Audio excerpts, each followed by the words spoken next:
Ada yang mempraktekkan sampai benar-benar ngerasain tuh ada, Pak? Iya, saya dari dulu seperti itu. Gitu. Ketika pakan itu misalnya pakan baru gitu, itu kita coba seperti itu ya. Atau bahkan kalau misalnya sisanya cukup banyak bisa jadi dipuasakan gitu. Kenapa? Karena pada saat hujan, udang ini stres sebenarnya ya. Jadi stres ngumpul, cenderung dia akan ramai ngumpul di dasar.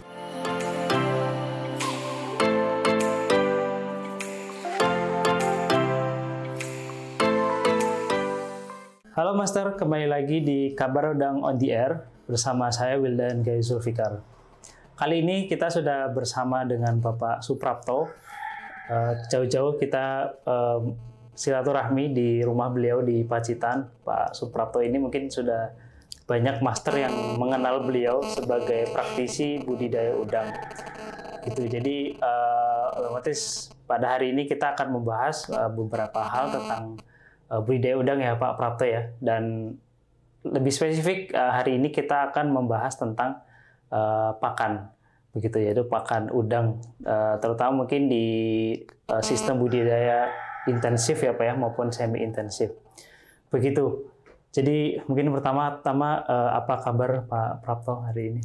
Alhamdulillah. Alhamdulillah. Sehat-sehat Di ya. Pacitan sekarang gimana Pak budidaya udang di Pacitan? Ya, kabarnya agak banyak ada kendala ya terkait dengan ya penyakit, kemudian juga terkait dengan harga juga ya. Namun demikian juga teman-teman tetap masih optimis untuk melanjutkan usaha budidayanya. Kalau di Pacitan itu apa Pak rata-rata budidayanya intensif, semi intensif, atau beberapa sudah ada yang super intensif?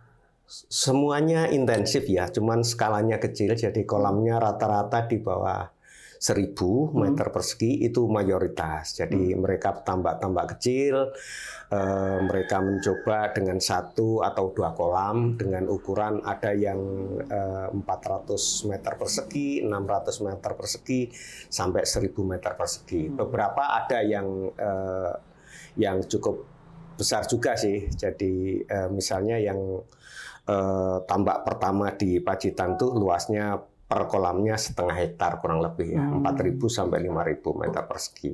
Jadi bisa dibilang mayoritas kolam-kolam kecil ya, kolam terpal ya. Kolam terpal, oke. Nah, kita langsung aja ngomongin tentang ini ya, budidaya udang. Salah satu aspek atau satu hal yang bisa dibilang biayanya paling besar itu kan pakan ya Pak ya. Kalau saya baca-baca, saya lihat laporan budidaya itu kalau nggak salah sekitar 60% itu adalah untuk pengeluaran pakan. 50 sampai 60%. Nah, sebelum kita bahas nih, salah satu bahasan kita adalah gimana caranya efisiensi budidaya, ongkos budidaya itu dari pakan. Tapi sebelumnya kita pengen tahu dulu Pak, kalau pakan udang yang berkualitas itu sebenarnya seperti apa? Baik, jadi pertama kan kita harus memilih pakannya dulu ya. Jadi kita lihat secara fisik. Pertama penampakan fisik. Pakan itu peletnya itu harus rata, ya harus rata. Nah kalau nggak rata nanti kan istilahnya ada yang dapat panjang, yang pendek. Nah itu biasanya kan juga tidak bagus lah ya. Dari ukuran dia harus rata. Kemudian dari sisi warna harus homogen. Warna pakannya harus homogen ya. Jadi kalau tidak homogen berarti ada sesuatu yang kurang pada saat peramuannya. Ya, mungkin cara waktu masaknya ya kurang matang atau kelewat gitu. Kemudian aroma. Jadi aromanya kalau kita cium ini dia harus baunya seger, bau khas tepung ikan. Ya. Jadi jangan sampai nanti ada bau apot. Terus sangit misalnya ya. Nah, seperti itu. Nah. Ya, terus kemudian rasa.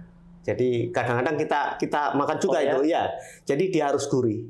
Nggak boleh misalnya getar ya. Nah, seperti itu. Ada Pak, saya ada yang mempraktekkan sampai benar-benar ngerasain tuh ada Pak? Iya. Saya dari dulu seperti Oh, itu. gitu. Ketika pakan itu misalnya pakan baru gitu, itu kita coba seperti itu ya. Tahu nggak beracun ya Pak ya? Soalnya itu juga kita kasih itu makan ke ya, ya. Seperti itu.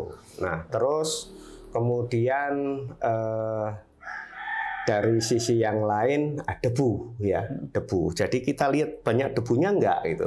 Karena kalau pakan itu banyak debu, otomatis nanti ketika ditebar ke kolam, nah debu ini akan mengotori air sehingga air akan cepat rusak ya. Di sisi yang lain berarti ada nutrisi yang hilang sehingga kita rugi. Kita beli pakan tapi sebagian ini adalah debu gitu kan. Nah, ini enggak berfungsi kan gitu. Tidak dimakan udang tapi malah mencemari. Nah, setelah itu baru kita melihat atraktan. Atraktan itu daya tarik ya, daya tarik bagi udang. Jadi kita coba pakan itu ditaruh di anco, kemudian kita lihat udang itu sampai udang datang itu berapa lama waktunya. Jadi kalau misalnya ada pakan yang standar, kemudian ada pakan yang baru, kita bandingkan. Ya, kita bandingkan mana yang lebih cepat datang. Artinya kalau udang itu lebih cepat datang, atraktannya dia lebih bagus. Kemudian palatability itu istilahnya tingkat nafsu makan udang ya. Jadi misalnya dia udah tertarik cepat, tapi makannya ini lama, berarti mungkin kurang gurih bagi udang atau gimana, sehingga proses nafsu makannya jadi lebih lama. Nah, ini terkait dengan nafsu makan udang ya. Kemudian uji yang paling menentukan adalah kita coba 1 kali samplingan misalnya ya. Jadi 1 kali samplingan misalnya 10 hari atau 1 minggu, kita lihat EDG-nya. Bagus enggak gitu. Kalau memang semuanya sudah memenuhi kriteria itu, berarti pakan ini harus dipertimbangkan, tinggal nego masalah harganya, cocok tidaknya gitu. Terlepas, maksudnya kan itu respon udang ya, padahal maksudnya nafsu makan udang kan dipengaruhi oleh kualitas air. Iya. Iya. Berarti itu salah satu ya, terlepas dari itu ada beberapa hal yang masih ada lagi ya. kualitas. Kalau terkait dengan nafsu makan udang nanti kaitannya faktor lingkungan kan, kalau oksigen, suhu gitu kan, baru nanti ke amonia dan sebagainya. Terutama adalah oksigen dan suhu. Terlepas dari berarti atraktan sama palatability itu yang lain secara fisik bisa kita cek ya Pak ya. Pas kita milih pakan ini yang mau kita pakai gitu ya. Ya kan kita punya standar sama pakan yang akan kita coba. Nah, itu kan kita taruh dalam kolam yang sama. Iya toh? Jadi kondisi kualitas airnya kan sama. Gitu. Ya. Oke, terus Pak. Jadi kan ya tadi ya kita melihat ketika kita kasih pakan udang itu, udang akan makan, kan sebenarnya banyak faktor yang bermain ya Pak ya. Nah sebetulnya kalau secara budidaya, kita udah jalan budidaya, terus kan namanya pakan ada program pakan ya Pak ya. Tapi ada kalanya tuh tadi ya, misal ada kalanya pakan itu nggak termakan, ada berbagai faktor. Nah itu boleh ini nggak Pak kasih penjelasan gitu ya, kira-kira kapan sih kita harus benar-benar lihat nih kita pakan harus tetap jalan naik terus atau dipertimbangkan untuk dikurangi gitu Pak? Ya, jadi terkait dengan pemberian pakan ya, ini biasanya untuk 1 bulan pertama ini teman-teman atau praktisi biasanya mereka punya yang namanya blend feeding ya. Jadi pakan itu sudah dibuat baku gitu. Jadi per 100.000 berapa? Misalnya kalau saya hari pertama itu 3 kilo, nanti tambah 2 on setiap hari sampai hari ke-10, terus tambah 4 on sampai hari ke-20, dan selanjutnya tambah 6 on sampai hari ke-30. Sehingga di hari ke-30 itu kurang lebih hampir 15 kilo. Nah, kan cuman setiap teknis ini nanti mereka punya program yang berbeda tergantung dari kondisi lingkungannya. Misalnya kalau kondisi lingkungannya bagus, mereka perlu program akselerasi yang hari pertama mungkin bukan 3 kilo, bisa jadi sedikit lebih banyak nanti di hari 30-nya bisa lebih banyak dari itu. Sehingga kalau yang standar saya misalnya 230 selama kilo ya, selama 1 bulan itu mereka bisa sampai sekitar 400-an. 400. Dengan pemberian pakan yang berbeda, otomatis nanti pertumbuhannya juga berbeda. Misalnya kalau yang hari ke-30 itu yang 15 kilo mungkin capaian beratnya mungkin sekitar 2,8 sampai 3 gram gitu ya. Tapi kalau yang misalnya yang sampai di hari ke-30 itu total pakan selama 1 bulan tuh yang hampir sekitar 300 berapa itu. Nah, itu bisa sampai 3,5 gram. Nah, itu tergantung dari kondisi lingkungannya. Betul. Mungkin kalau kondisi lingkungan yang kurang bagus lagi, banyak penyakit, mereka lebih hemat. Bisa jadi 100.000 itu hari pertama cuma 1 kilo. Nanti di hari ke-30 12 kilo. Jadi mereka akan berusaha lebih menghemat karena terkait dengan kondisi lingkungan yang sudah kurang bagus ya. Supaya udangnya lebih tahan, lingkungannya tidak cepat rusak. Seperti itu.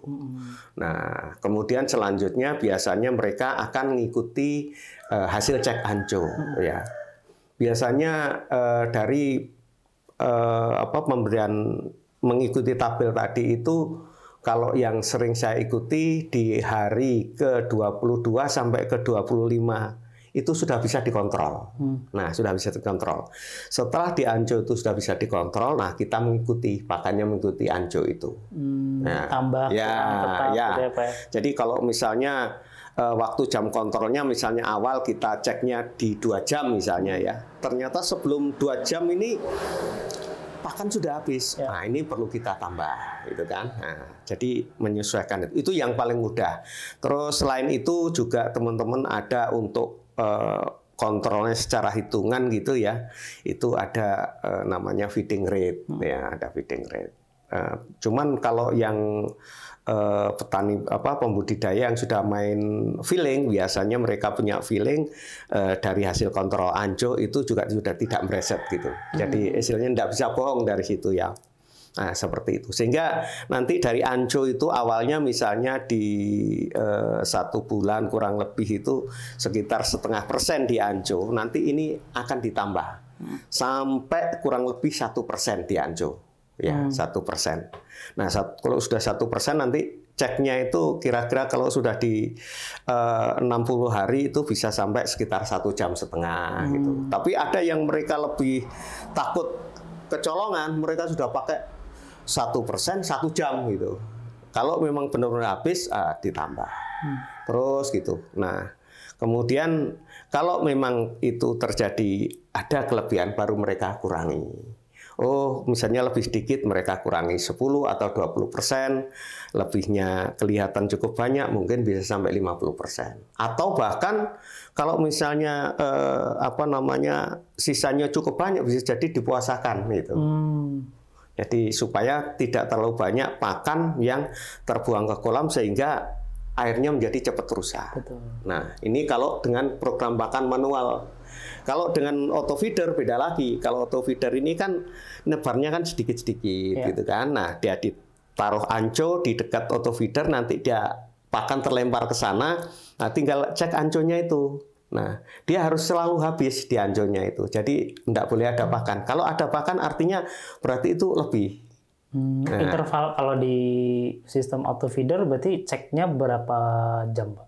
Sewaktu-waktu. Kalau yang teman-teman menerapkan dengan auto feeder yang manual ya, yang diatur di setting nebar, terus ada waktu jeda berapa. Nah, itu dia setiap ngontrol kapanpun itu harus tidak ada pakan.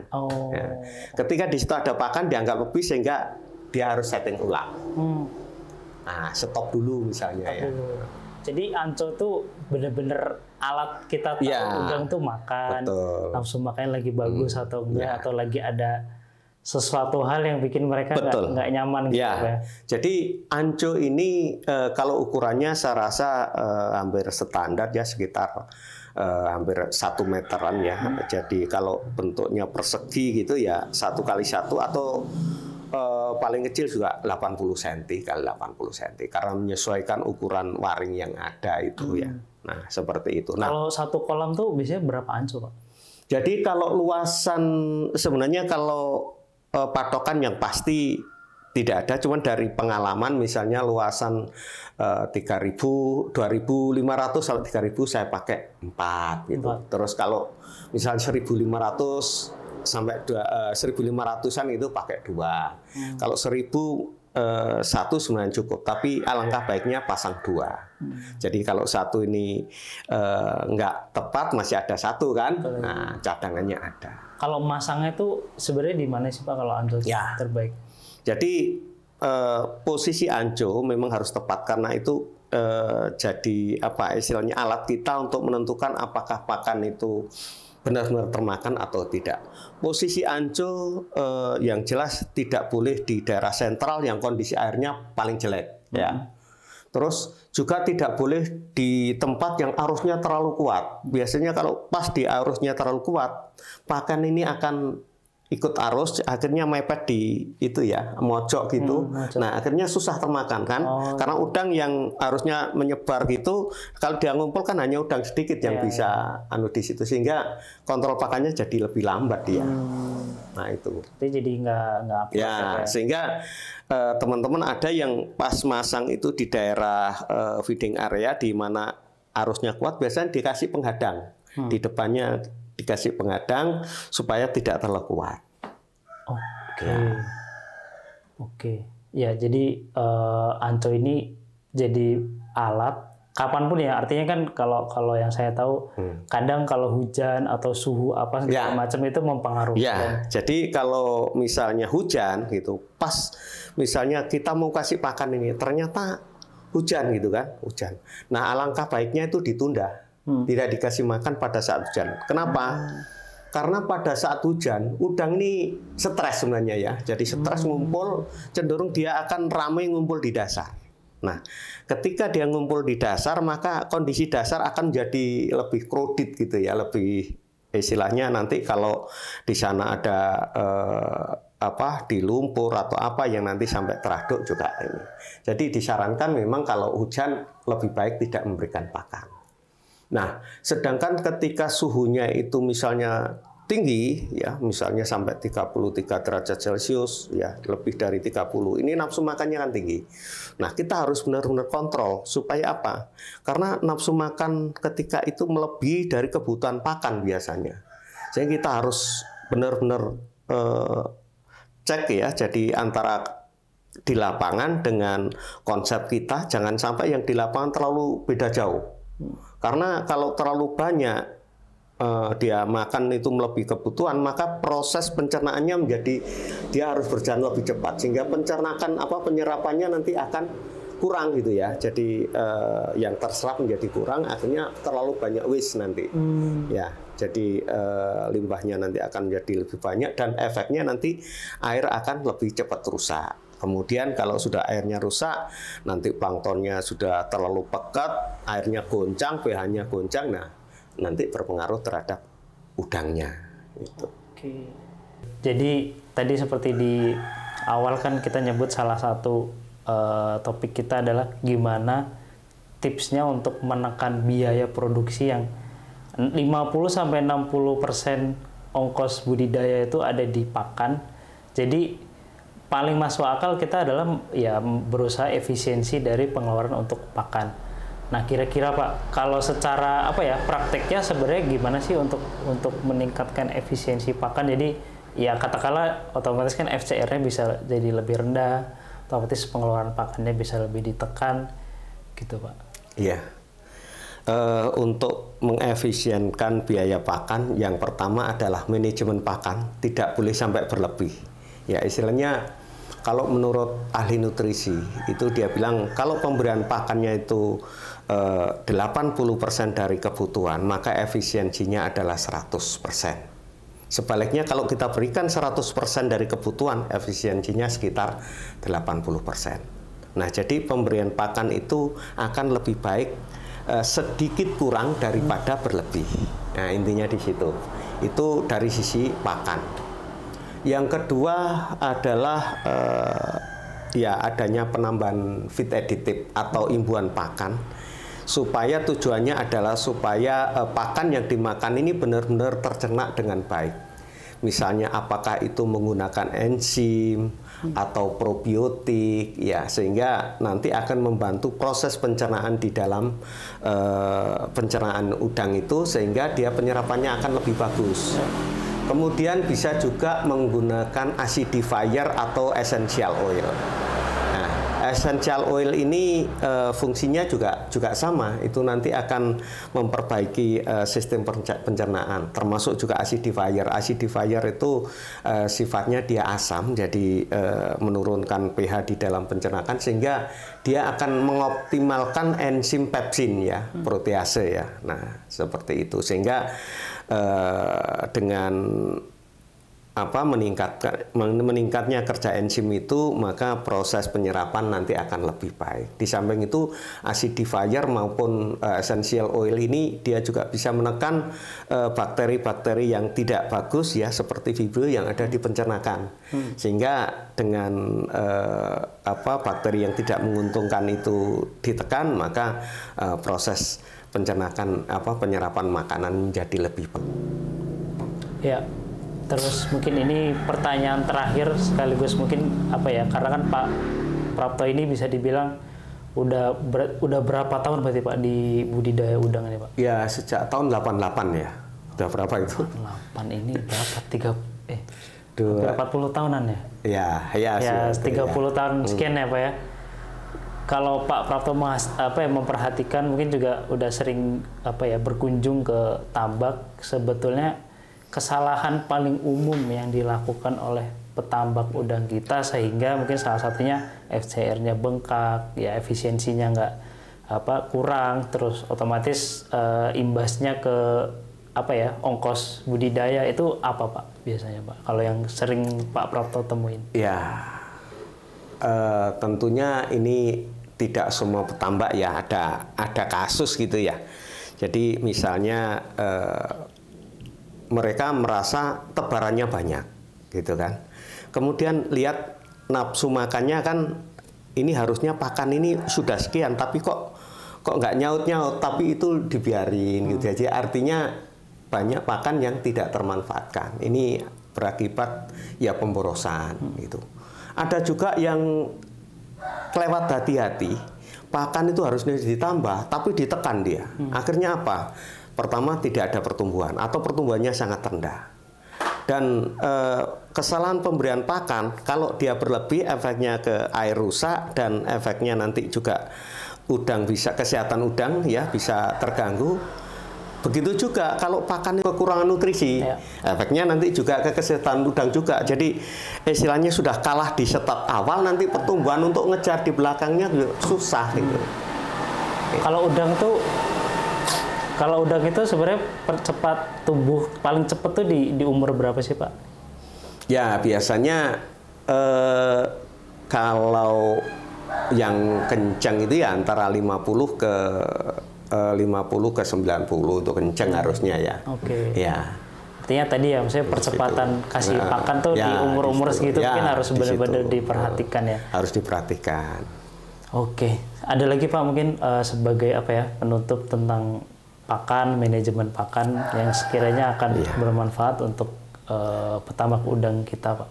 Ya, baik. Jadi salah satu strategi di dalam manajemen pakan, ya, penggunaan pakan hendaknya disesuaikan dengan kebutuhan nutrisi dari udang itu sendiri. Mau protein berapa, ini harus disesuaikan. Biasanya ini ada kaitannya dengan padat penebaran. Semakin padat udang ditebar, artinya di situ risiko stres semakin tinggi, jadi butuh protein yang lebih tinggi. Jadi kalau penebarnya padat pakai protein rendah, ya kurang pas. Ya, jadi harus disesuaikan berapa protein yang harus diterapkan untuk padat tebar tertentu. Nah, kemudian dalam manajemen pakan hendaknya juga kebutuhan pakan harus disesuaikan dengan kebutuhan udang. Jangan sampai pakan ini terlalu longgar sehingga nanti bengkak biayanya karena FCR-nya akan tinggi itu.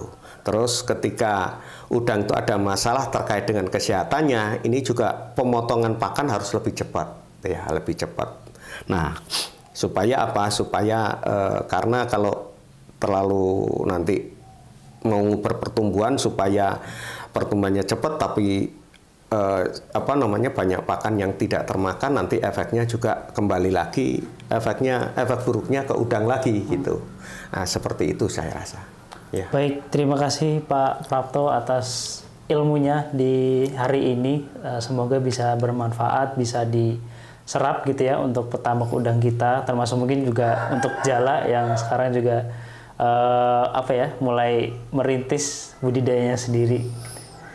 Oke, itu saja Master untuk topik kita hari ini tentang pakan dan manajemen pakan. Jangan lupa bagikan ke peternak-peternak lain jika dirasa ini bermanfaat. Jangan lupa like, share, dan subscribe. Sampai ketemu di episode berikutnya.